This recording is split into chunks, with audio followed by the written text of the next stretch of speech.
pensando, por ejemplo, ¿no? Querida Sofía, en las condiciones en las que se encuentran las cárceles de nuestro país, en donde también sacó lanita Genaro García Luna, todo parece indicar. Fíjate que estaba viendo, por ejemplo, con esta empresa Numvav Inc., en la que tiene intereses, se ha comprobado que García Luna tenía mano. Del 3 de agosto, a ver, no, del 3 de septiembre del 2012, en la lista está, dice, instalación del equipamiento tecnológico especializado de control y supervisión en el Ceferezo número 4 noroeste de Tepic.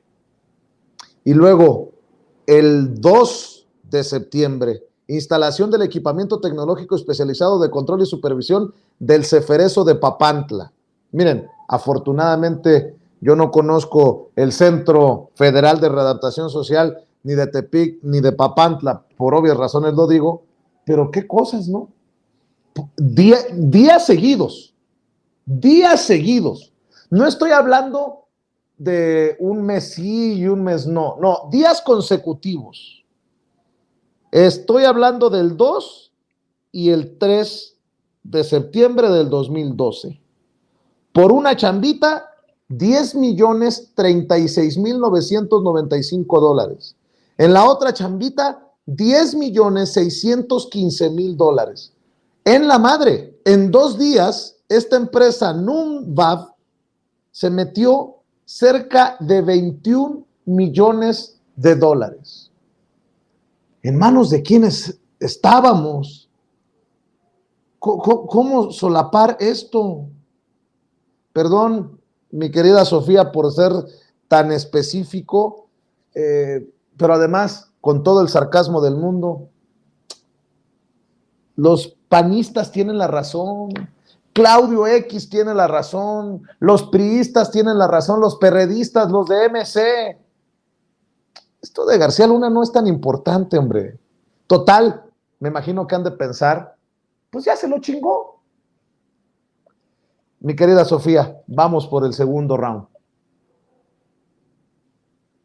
Sí, es impresionante la forma en la que robaban en los sexenios pasados, ¿no? Creo que al día de hoy no podemos dimensionar el grado en el que se robó durante muchísimos años bajo las administraciones priistas y las administraciones panistas, ¿no? Incluso, por ejemplo, ahora que mencionabas el tema de las cárceles, el presidente ha hablado muchas veces de cómo estaban las cárceles, que estaban en condiciones bastante malas, pero sobre todo que estaban subcontratadas empresas para administrar las cárceles, es decir, se estaba privatizando incluso el sistema penitenciario mexicano, lo cual es gravísimo porque nos estaba acercando muchísimo a tener un sistema penitenciario muy parecido al de Estados Unidos, que actualmente enfrenta una crisis bastante grande porque, pues bueno, algo que también pasaba aquí, ¿no? Pero que es el tema de que se encarcelaba a quienes eran más pobres, ¿no? Por delitos menores y que tenían o terminaban teniendo condenas larguísimas y que al final, pues el sistema penitenciario seguía promoviendo este tipo pues de condiciones, pues porque les conviene tener más presos porque significa más dinero, ¿no? Y este es uno de los casos tan graves en el que se privatiza o se busca privatizar servicios del Estado tan elementales como por ejemplo el sistema penitenciario, ¿no? Afortunadamente llegó el presidente Andrés Manuel para ponerle alto a esto y ahora sí que darle un giro a cómo se está administrando el sistema penitenciario, ¿no? Pero ya estábamos acercándonos a esto, ¿no? Y además hay que agregar, pues en México se vivía una situación de impunidad grandísima que al día de hoy la seguimos viviendo, de nuevo hablando del sistema judicial, en el que pues sí se siguen condenando a los más pobres, pero justamente porque no se les da atención y no se les da una defensoría adecuada, porque son los que no tienen acceso, no tienen recursos suficientes para defenderse y sobre todo que muchas veces se posponen incluso sus propios juicios o el procedimiento adecuado que deben de tener, ¿no? Y esto es algo que se debe de atender a nivel federal, pero sobre todo a nivel estatal, porque también una de las grandes problemáticas es que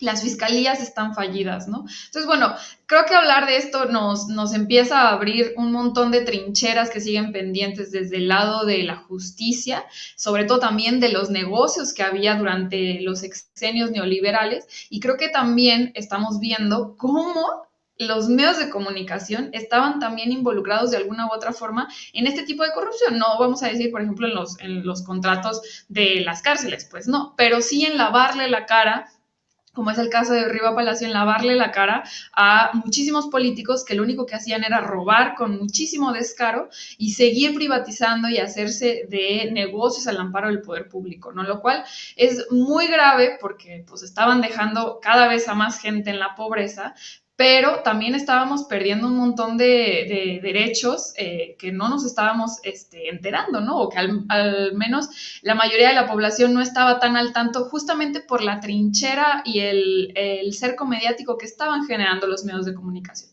Y creo que esta es una de las grandes molestias y va a seguir siendo una de las grandes molestias de los periodistas del régimen, y es que pues obviamente no quieren que se les acabe el modelo de negocio, ¿no? Obviamente no quieren dejar de perder los contratos y los miles de millones que recibían del gobierno, porque es evidente que su modelo de negocio de periodismo está acabado. Desde las redes sociales y desde poquitos tiempos de que explotaran las redes sociales, nadie consumía con seriedad los medios de comunicación tradicionales. ¿Por qué? Pues porque estaban desvirtuados, porque se sabía a voces toda esta situación de corrupción entre ellos. Y además, pues habían perdido legitimidad, ¿no? No informaban, no decían con total apertura lo que estaba sucediendo, y además, pues veíamos que los periodistas vivían como reyes, ¿no? Y justamente pues se debía a este tipo de situaciones en las que dependían, yo diría en un 70-80% del gobierno federal o de los gobiernos para poder tener pues sus medios de comunicación o sus plataformas mediáticas, ¿no? Entonces esto creo que pues habla de todos estos elementos de poder que había en el Estado mexicano y que desgraciadamente, pues mientras se van desmoronando porque está funcionando diferente el gobierno federal, pues ahora están pegando el grito en el cielo, ¿no? Y se están queriendo agarrar de donde puedan y van a hacer lo que sea para que, por ejemplo, en el 24 o ahora en el 23, con las elecciones que se vienen, pues no se les quiten los poderes que tienen pues el sector conservador, que es el que les da los millones, ¿no?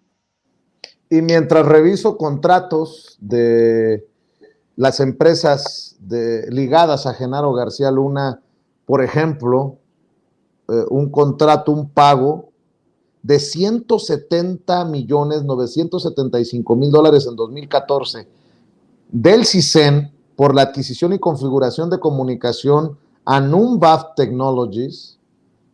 Eso en el 2014, pero hay contratos millonarios desde el 2009.